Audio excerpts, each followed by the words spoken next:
Hi guys, I'm Gwen Fennell from Fen Fitness, and this is my colleague TJ. Hi guys, I'm TJ. Okay, we're going to ask a few questions. We're going to kick off with the first one. I'm going to ask TJ, what was your earliest memory of sport as a child? My earliest memory of sport as a child, Gwen, has to be my kickboxing lessons that I used to attend. I was around about 6, really enjoyed it. Great for fitness, strength, discipline. Yeah. That is a massive thing. It taught me a lot of discipline, them lessons did. Yeah. What about you?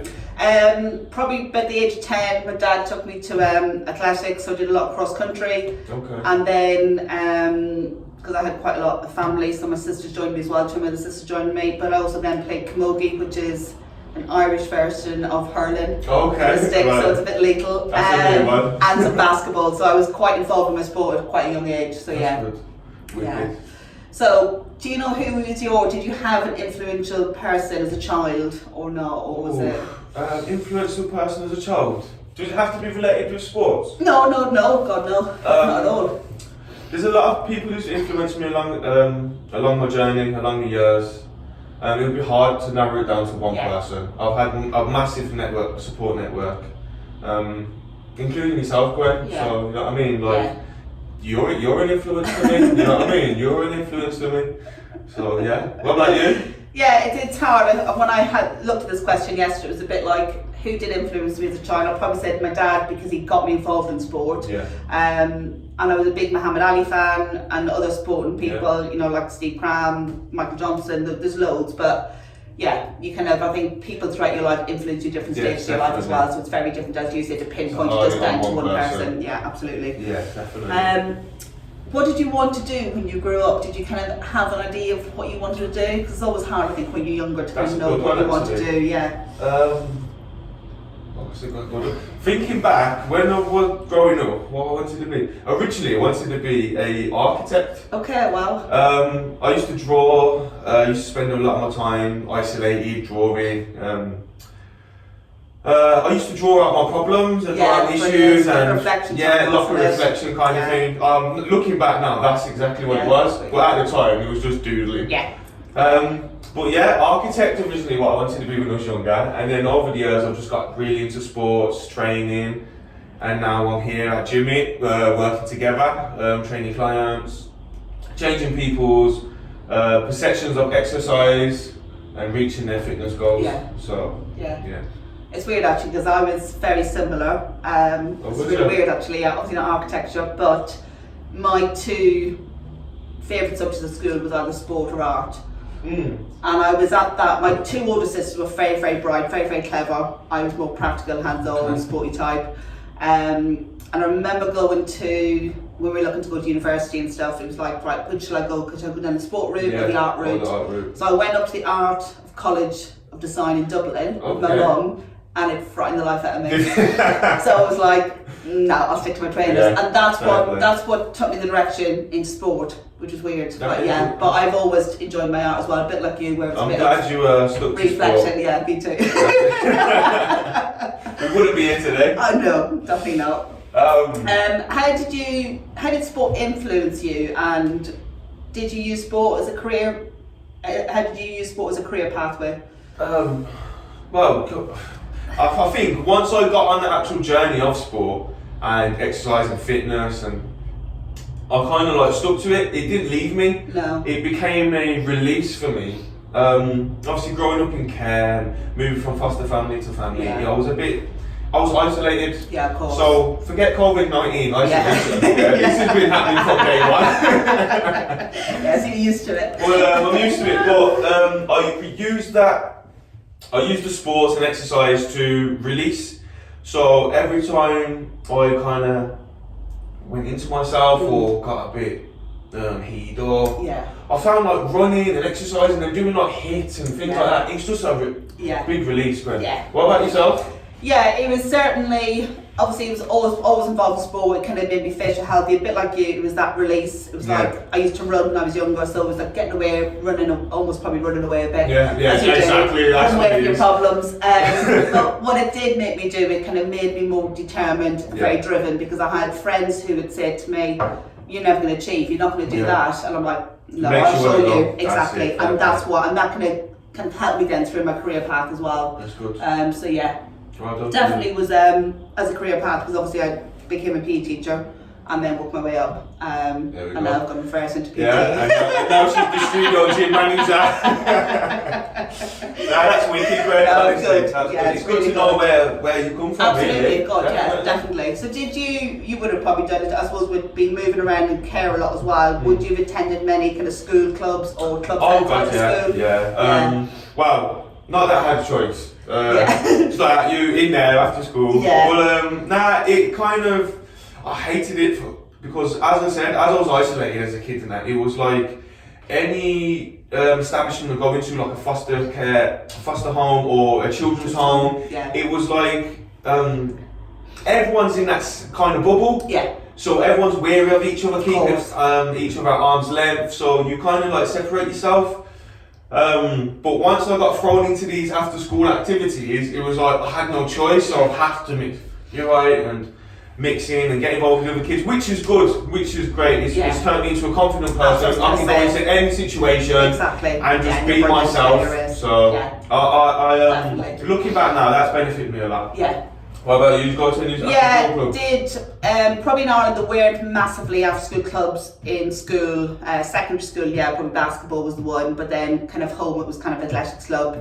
Camogie, like I said before, but I got to a stage. You have to. It's legal. It's absolutely legal. Be with a stick. So I think it got to a stage with basketball and camogie, as much as it's a team sport. I wanted to achieve more, so then I focused on athletics. Probably when I got to about 16, I thought, right, that's what I need to focus in on, because I was doing too much. That's not really changed now anyway. So. I love that. I absolutely love that.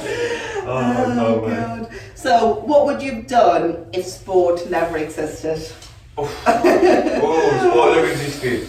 I was probably still be on the road to path to destruction. I don't know. Sport is a massive part of my life.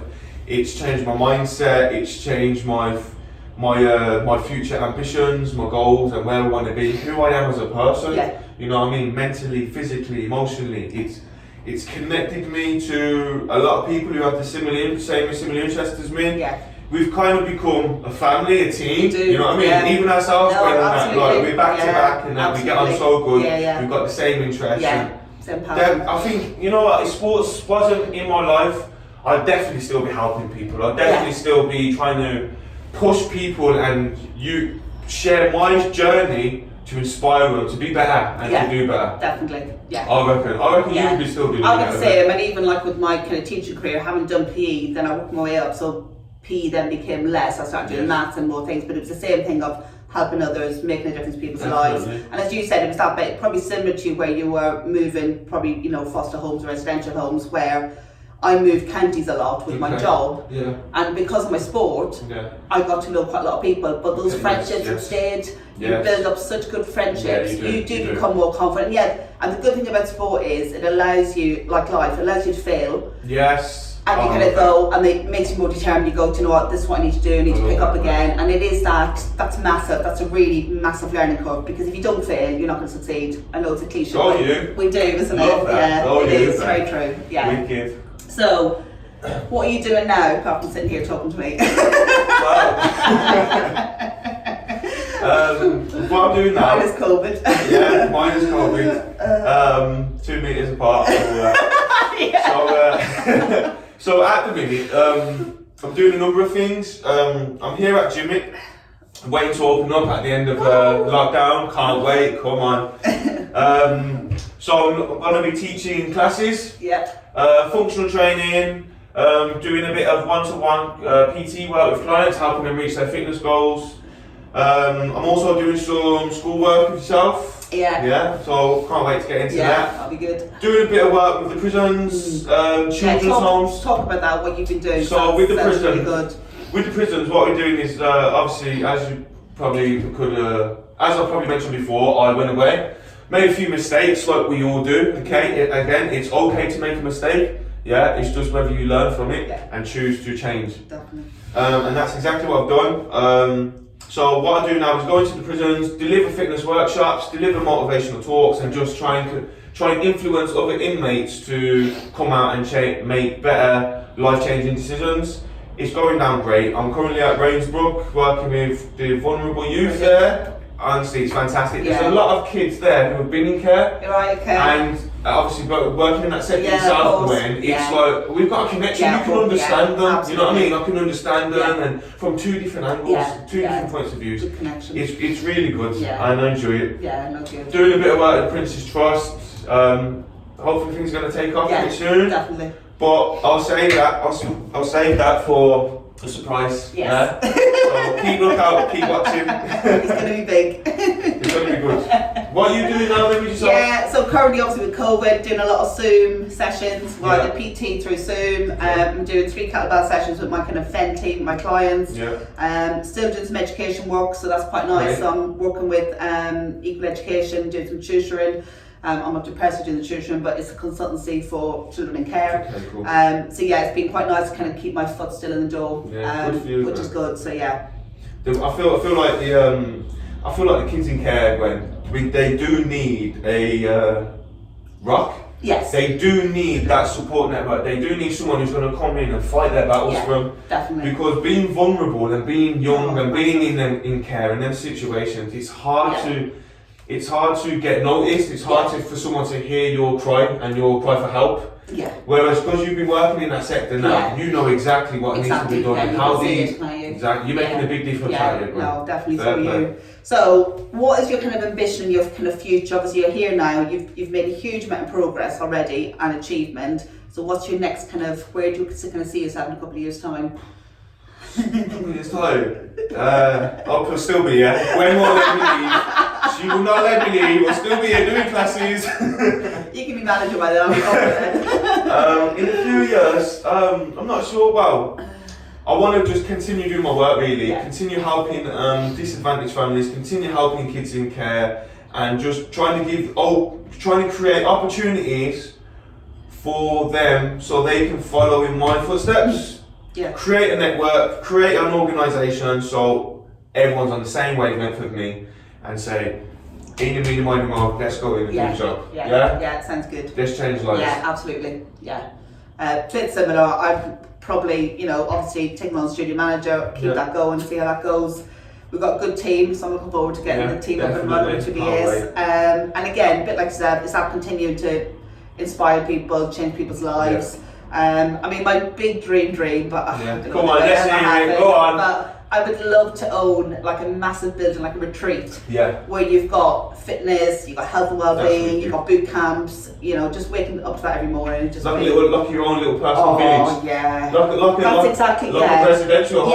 Yes, exactly that. That would be it. And not charge stupid amounts of money like most people do when they go away and stuff like that. Yeah, that'll be it. You knock your tenner off. Yeah. What do you do? No, that's good. No, it's good. So that's my little dream. So, what accomplishments are you most proud of? So, what are you most happy with what you've achieved? What accomplishments and what I've achieved? There's a few, to be fair. You've achieved loads. I've achieved a lot, to be fair. So narrow it down. My most proudest accomplishment is giving birth to my 2 girls. Yeah. Definitely, 100%. They've changed me. They've given me a different outlook on life. I just want to be their hero. Yeah. Growing up, I think you asked me a question earlier about if I had any heroes or influencers. Yeah. Looking back, I didn't really have many.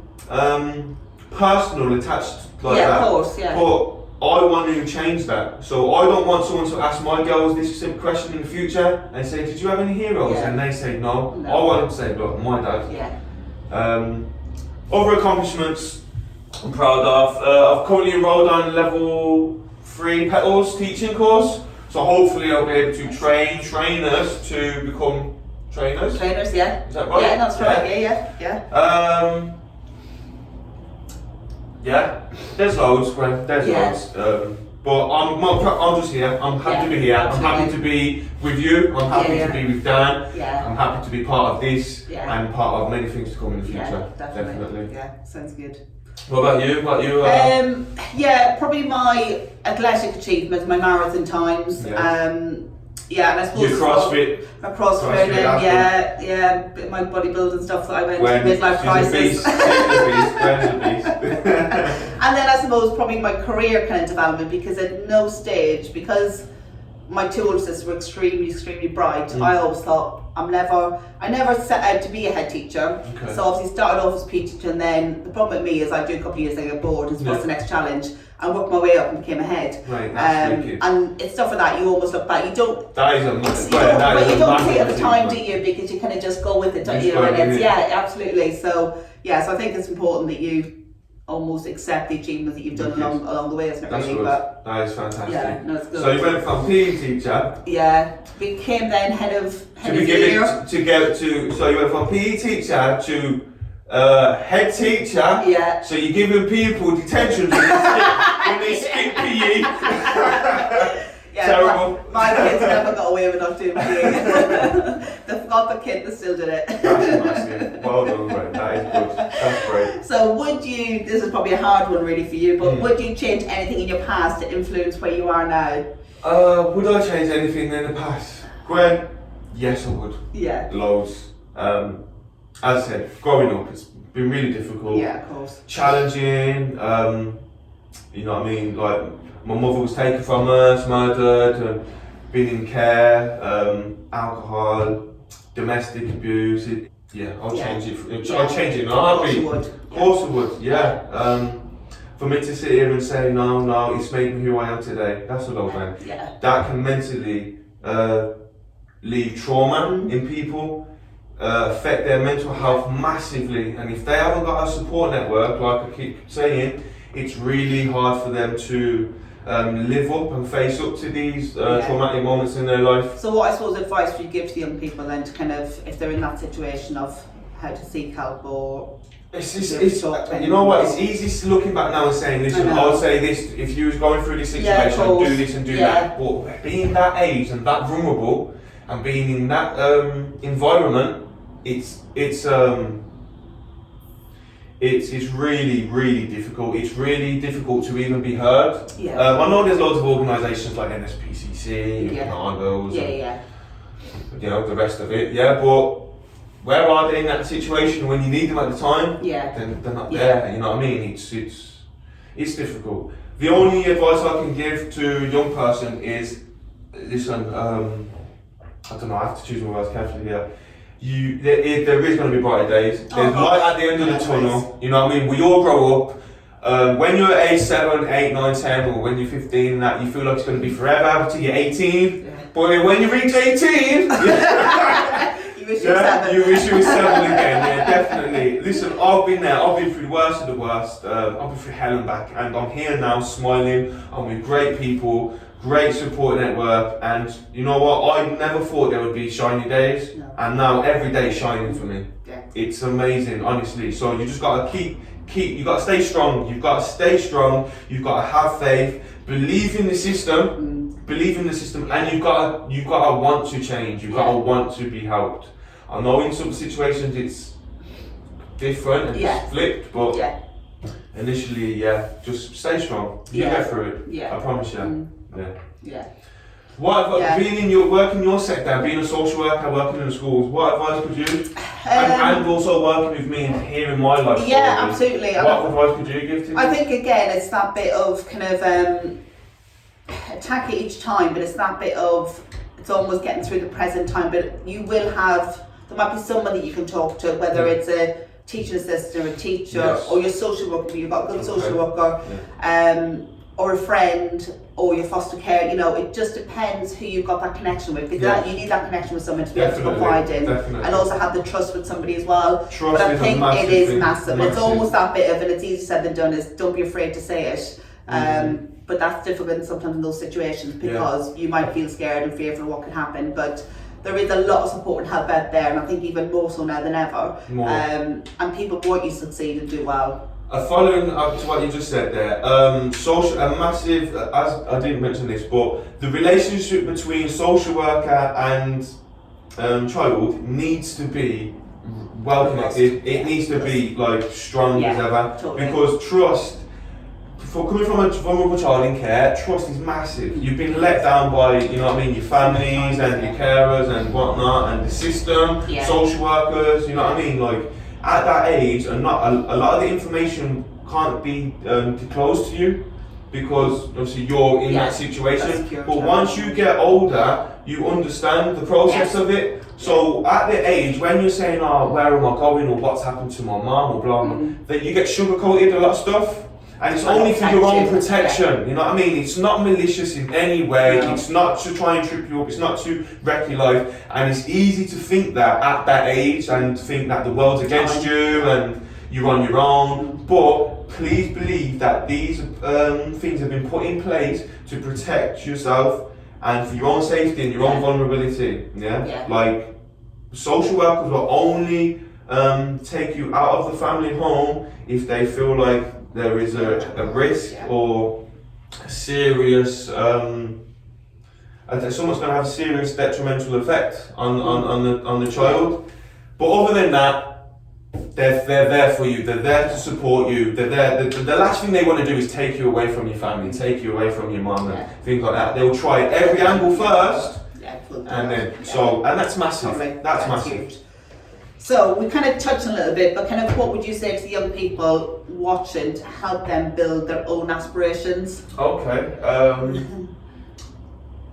To build their own, find something you're good at. Find something you're good at, and go for it. Find 3 things you're good at. That's what I've done. Find 3 things you're good at, and just smash each one of them. Stick it out. And I agree with you there, because that's the one thing that I love doing was my sport. And if I think about it, I started off PE teacher and then worked my way up in education, and now I've come back to personal training. There you go. So you love it, you can't leave it. No, I love my sport, and you can make a career in something that you enjoy doing, because at the moment it doesn't feel like a job because it's so good. Do you know what I mean? And that's massive. That's a massive You're right. You're right. Yeah. If you're coming to work at each day and it doesn't feel like work, you're winning. Yeah, absolutely. 100%, you're winning. And if you've got 3 interests, and all 3 of them doesn't feel like work, you're winning. You're buzzing. And it is about following your dreams, and because I didn't think, and there are ways to get to where you need to get to. You know, I look back and I didn't just get straight into doing my degree because I didn't have enough grades. So I did a high national, so I did a HND first, then got into the second year of my degree. So I probably did an extra year at uni, but that doesn't matter, you know, because you'll find a way to get there and what you need to do. So there are opportunities. So don't kind of thinking, I can't get to uni. And uni's not for everybody. You know, if I had my way back again, I probably wouldn't have gone to uni. Probably would have done an apprenticeship, but it's finding something that works for you. So don't put yourself into that bubble that you have to do X because everybody else is doing it. And that's exactly what you just said. It was right. Being in care and being from a disadvantaged family, coming from poverty, there isn't a lot of opportunity out there, and you feel restricted into what you can do. As I said, I was a troubled child, difficult child, let's put it that way. Had a number of issues, X, Y, and Z, children's homes, prison systems. I've done it. Not proud of it, but I've learned from my mistakes. But nothing has stopped me from achieving and getting to where I am now. Coming from someone who's been to prison, I'm now working in the prisons. You know what I mean? It's coming from someone who's been to children's homes. I visit and work in children's homes. It's massive. Big opportunities. Don't limit yourself at all. No. Don't limit. So that's it. That's it really. Last thing I'm going to say. Don't let anyone tell you. Don't let anyone tell you that you're not worth it. If you believe that you can do something, go and do it. Seek that support. You know what I mean? Like Gwen's been a massive bit of support for me. She's saying, TJ, right, this ain't working. That's working. Stick to that. You know what I mean? Like. Get someone who's going to push you and help you reach where you want to be. Other than that, Gwen. Well done. Thank you guys. Wicked. Cheers. Thanks for watching. Bye.